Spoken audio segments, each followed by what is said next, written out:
ब्रह्मादि देवताओं को भी सौभाग्य प्राप्त नहीं है जो सौभाग्य श्री अवधवासियों को प्राप्त है। यही धाम की महिमा है।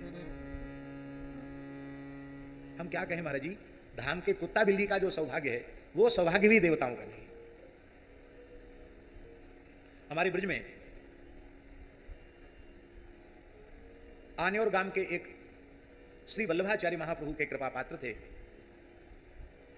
सद्दू पांडे, परम अनन्य वैष्णव थे। श्रीनाथ जी की प्राकट्य वार्ता में सद्दू पांडे का भी नाम आता है। तो हम धामवासी के सौभाग्य का वर्णन कर रहे हैं। तो महाराज जी सद्दू पांडे बहुत गरीब थे। ठाकुर जी ने उनके ऊपर कृपा करनी चाहिए श्रीनाथ जी ने। तो गोसाई विठलनाथ जी जैसे ही सेवा में प्रवेश किए तो श्रीनाथ जी कांप रहे थे, थर थर कांप रहे थे। तो गोसाई विठलनाथ जी ने पूछा, जय जय आप कांप क्यों रहे हैं? अब उनका वात्सल्य भाव ठाकुर जी के प्रति, ऐश्वर्य भाव नहीं है। जय हो लाल जी आप क्यों कांप रहे हैं, कोई डर लग रहा है? तो ठाकुर जी बोले, म्लेच्छ आया, म्लेच्छ आया। उस समय म्लेच्छों का उपद्रव ही था। तो लगा कि ठाकुर जी कह रहे हैं म्लेच्छ आया तो कहीं मंदिर को दूषित न कर दे और भगवान के श्रीअंग को पीड़ा न पहुंचा दे, तो विग्रह का रक्षण करना चाहिए। घबरा गए गोसाई जी, बोले प्रभु बताओ क्या करें? तो ठाकुर जी बोले हमको जल्दी सुरक्षित स्थान पर ले चलो। कहाँ ले चलें? तो महाराज जी श्रीनाथ जी बोले टोण के घने ले चलो। ये गिरिराज जी के पास में ही है, आज भी खूब जंगल है, टोण का घना। टोण के घने हमको ले चलो। तो बोले सद्दू पांडे से कहो व्यवस्था करें। एक अकिंचन ब्राह्मण पर श्रीनाथ जी की कृपा। पांडे जी ठाकुर जी तो आपसे ही बोल रहे हैं व्यवस्था करो। बोले महाराज एक भैंसा बचा है हमारे घर में, बस बैल तो है नहीं, बैल पधार गए बूढ़े होके, गाड़ी बिखर गई, भैंसा है।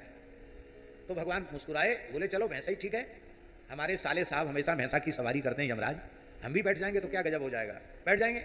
श्रीनाथ जी बैठ गए। अब भैंसा उछलने लग गया, बोले गिरे गिरे गिरे, पकड़ो पकड़ो।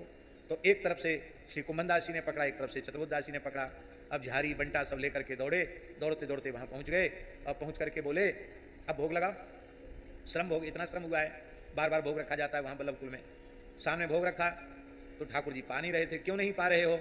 बोले आप कुछ गा के सुनाओ तब पाएंगे। तो कुंभनदास जी ने कहा लाल को भावे टोण को घनो, तत्काल रचित एक पद उन्होंने गाया, बड़ा सुंदर पद है कि लाल को भावे टोण को घनो। ये टोण का घना उनको बहुत अच्छा लग रहा था, इसलिए उन्होंने ये लीला रची है। वस्तुतः किस म्लेच्छ में सामर्थ्य है जो भगवान का कुछ मंदिर का या भगवान का कुछ अनिष्ट कर सके? ये तो मंगल भवन मंगलहारी हैं। तो ये कथा हम इसलिए उद्धृत करना चाहते हैं कि ये सौभाग्य ब्रह्मादि देवताओं को भी दुर्लभ है। वो सौभाग्य एक ब्राह्मण के घर में पैदा होने वाले भोग योनि में पड़े हुए एक भैंसे को प्राप्त हो गया। भैंसे पर श्रीनाथ जी